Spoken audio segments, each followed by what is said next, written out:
All right, listener.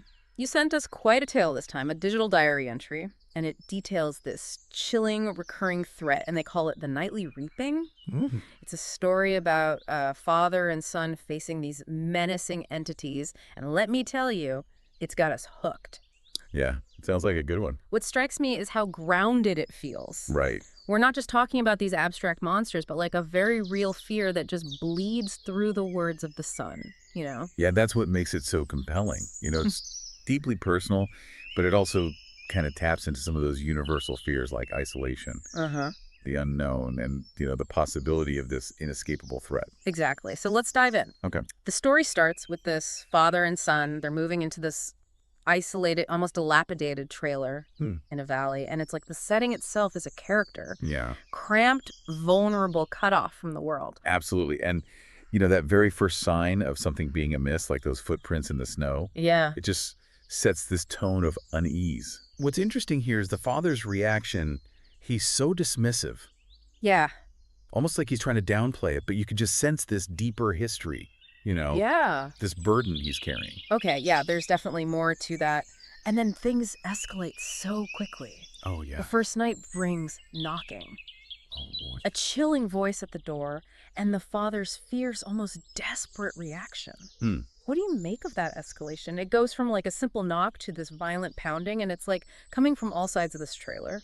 Well, if we kind of look at it through the lens of folklore and mythology, that escalation could represent these entities, they're kind of testing their boundaries. Oh, It's like they're probing for weaknesses, gauging the father's resolve, and each night Mm-hmm. they just push a little further, a little harder. That's a really interesting way to look at it. So Yeah. it's not just like random violence, but it's like a calculated Yeah. act of intimidation. Exactly. And speaking of calculated, the story goes on to describe these entities in such vivid detail. Mm-hmm. The hooded figures, their elongated chins, blackened eyes, Oh, and a gaping void for a mouth. oh, that's creepy. Yeah, it's nightmare fuel. It is, and Yeah. it makes you wonder, are these descriptions meant to be taken literally? Right. Or are they metaphorical, a way for the son to express the sheer terror Yeah, and otherworldly nature of what they're experiencing? right, because the father describes them in such a visceral way, too. He says, they are begging for my soul, Mm. and they are the embodiment of death hunters for the sweet taste of human souls. Wow. It's almost like he's trying to give his son a framework for understanding, Yeah, but even the words themselves are terrifying. absolutely. And that's where this concept of the curse comes into play. Yeah. This isn't just some random haunting. Hmm. The story suggests there's a specific reason that these entities are targeting the father, Right. and only the father. Why do you think that is? Well, that's the million-dollar question, isn't it? It is. The story doesn't give us any easy answers. But what we do know is that this curse seems to have this tangible impact on the father's life. Oh, for sure. Like he's constantly on edge. He's haunted by this impending doom. Yep. He even tells his son, they've always come, there is no help. That sense of hopelessness is chilling. Yeah. It suggests that the father believes that this curse is inescapable. It's this preordained fate he can't outrun. And that raises another question. Why is the son only targeted when he's with his father? Yeah, that's a big one. Yeah, It's almost like the curse has this strange radius, right. a zone of influence that only affects those in close proximity to the father. So it's not just about blood ties or genetics, but something more metaphysical, I guess. Precisely. And, the son seems to be the only one questioning this, trying to understand it. Mhm. He's actively researching curses, seeking answers, while the father seems totally resigned to his fate. Right. It creates this really interesting dynamic between them. Totally. It's like the sun represents this flicker of hope, this defiance against the darkness. And speaking of darkness, the violence escalates even further. Oh, no. It goes from knocking to shattered glass to these entities actually forcing their way into the trailer. Wow. The son describes these deep claw marks, the smell of burning wood, this sheer destruction left behind. It paints a very disturbing picture. Yeah. Yeah. It's not just about psychological torment anymore. There's real physical danger. Right. And then we have the discovery of the landowner's severed head on this effigy. Oh my God. This takes things to a whole new level of horror. Right. And that note left with the effigy, the nightly reaping must be performed. Oh, wow. It's like a declaration. It's this chilling reminder that this isn't just random violence, but a ritual. Yeah. And the father, instead of being terrified, seems more angry. Really? Like he's frustrated by the interruption of this ritual. That's a great observation. This Yes. suggests this deeper understanding on his part, a familiarity with the rules of this macabre game. Right. He may not know the origin of the curse, but he seems to know its rhythm, its demands. Okay, so the father seems resigned to his fate. The son is desperate for answers. Yeah. And these entities are escalating their attacks. Where do we go from here? This is where things get really interesting, right? It is get interesting. Welcome back to our deep dive into the nightly reaping. Oh, yeah. We've been unpacking this chilling account, and as we saw in part 1, there's this constant kind of push and pull between the father's resignation of the curse and the son's just desperate search for answers. Yeah, you're right. It's a fascinating dynamic. And listener, we love to dig deeper. Oh, yeah. So let's talk about that effigy for a moment. Okay. It's a pretty gruesome detail, and I'm curious about the symbolism there. What can you tell us about effigies and their, historical significance? Well, effigies have a long and complex history across various cultures. Yeah. They've been used in everything from, sympathetic magic to, ritualistic sacrifices. Sometimes they represent a specific individual. Right. Other times they symbolize a broader concept Yeah. like death or misfortune. So in this case, the effigy with the landowner's head, what do you make of that? Was it like a warning or was it a sacrifice? That's the question, isn't it? Yeah. It could be a way for the entities to demonstrate their power, to instill fear in those who witness it. Or perhaps it's a part of the reaping itself, a necessary offering to appease these forces. Okay, so it's not just random violence. There's a purpose, a ritualistic element to it. Right. And the father seems to understand this even if he doesn't fully explain it to his son. He talks about these entities as hunters, as if they're fulfilling some ancient obligation. Exactly. It's almost like he's internalized the rules of this curse, accepted his role in this macabre dance, and that acceptance, that resignation might be one of the most terrifying aspects of this whole story. Because it suggests a complete lack of control, right? Like he's given up on fighting back. Yeah. Given up on even trying to understand it. Precisely. And that raises a really interesting question. Is it possible that the father's belief in the curse, his acceptance of it, is actually fueling it?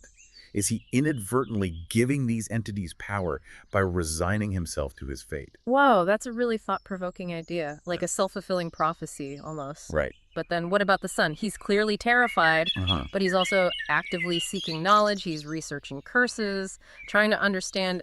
Do you think the defiance, that search for answers, could offer a different path? It's certainly a possibility. There's a long tradition in folklore and mythology of knowledge being a weapon against supernatural forces.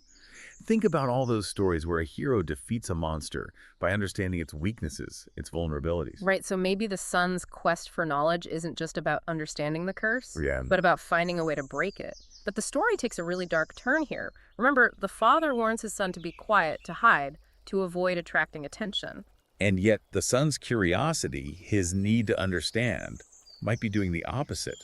What if, in his search for answers, he's actually drawing more attention to himself, making himself a target? Oh man, that's terrifying. Like he's inadvertently shining a spotlight on himself in the darkness. It makes you think about the potential dangers of knowledge. We often think of it as a source of power, but what if it also makes us vulnerable? It's a classic dilemma in many cultures. There are stories about forbidden knowledge, about the dangers of seeking answers that are beyond our comprehension. The pursuit of knowledge can be a double-edged sword, illuminating and empowering, but also potentially unleashing forces we can't control. So in this case, the son's desire to break the curse could be what ultimately breaks him. That's a chilling thought, and it makes me think about the setting of the story, that isolated trailer in the valley you mentioned earlier, that it adds to the feeling of vulnerability. Right. But I'm wondering if there's a deeper significance to the environment itself. Well, valleys are often associated with darkness, with hidden things, with secrets buried beneath the surface. They can be places of both shelter and danger. It's almost like the valley itself is a reflection of the father's psyche, shrouded in mystery, harboring a dark secret. Right, and the trailer itself, dilapidated, cramped, almost like a cage.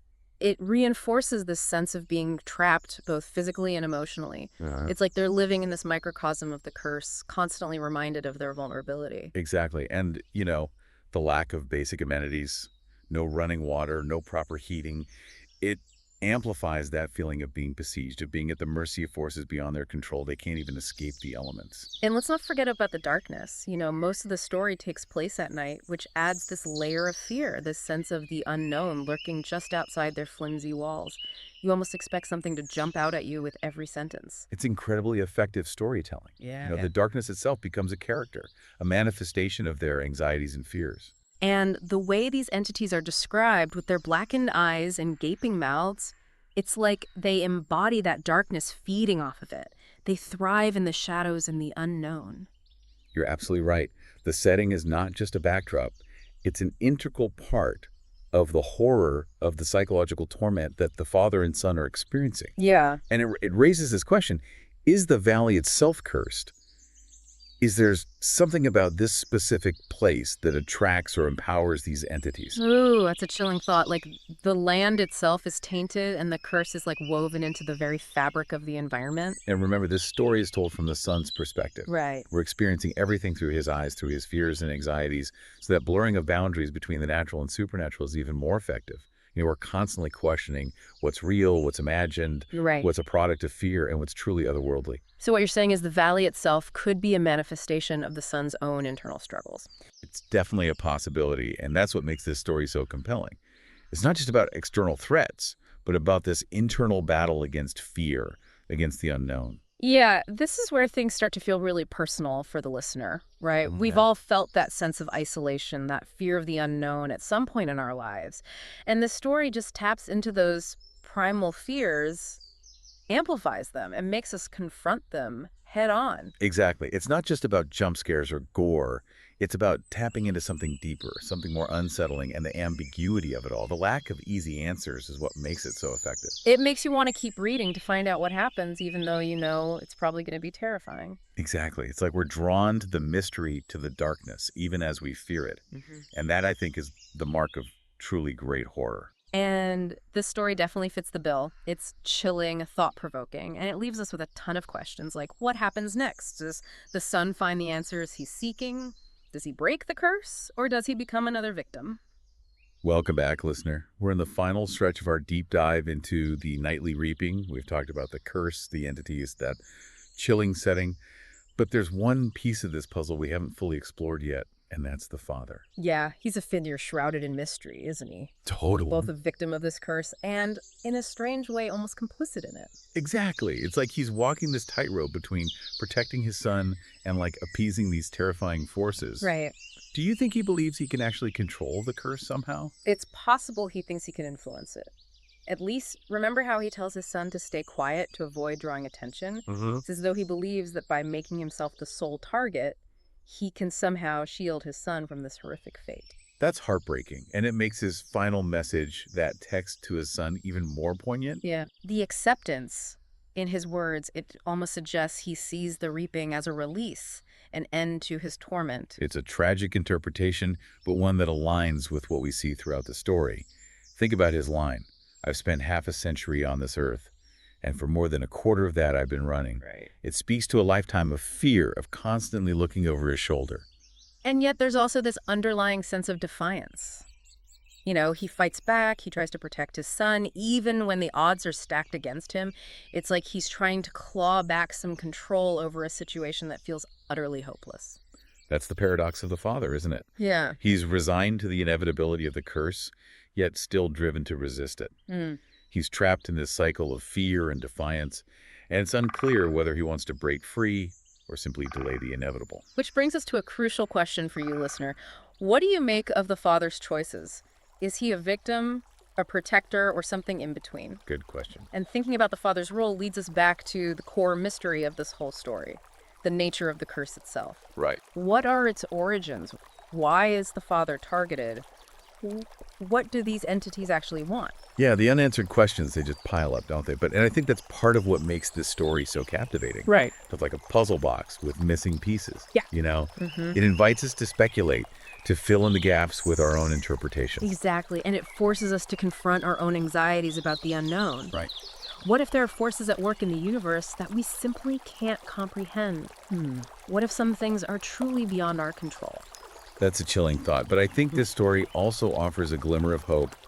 Remember that the son is actively seeking answers. Yeah. He's researching curses, trying to understand the rules of this nightmarish game. Perhaps knowledge is the key to breaking the curse, to finding a way out of this darkness. Or perhaps, as we discussed earlier, his quest for knowledge will only lead him deeper into danger. This story doesn't offer any easy solutions, and that's what makes it so powerful. It does make it powerful. It's a reminder that sometimes the most terrifying monsters are the ones we create in our own minds, the ones that feed on our fears and anxieties. Absolutely. And listener, as we wrap up this deep dive into the Nightly Reaping, we want to leave you with one final thought. What stories are you carrying? What fears? What unanswered questions haunt you? And how will you choose to confront them? Will you seek knowledge? Will you try to outrun them? Or will you embrace the mystery until next time? Keep exploring, keep questioning, but be careful what you seek. Sometimes the answers we find are more terrifying than the questions themselves. Well, on that note, we'll see you in the next deep dive. Yeah, bye-bye. Bye.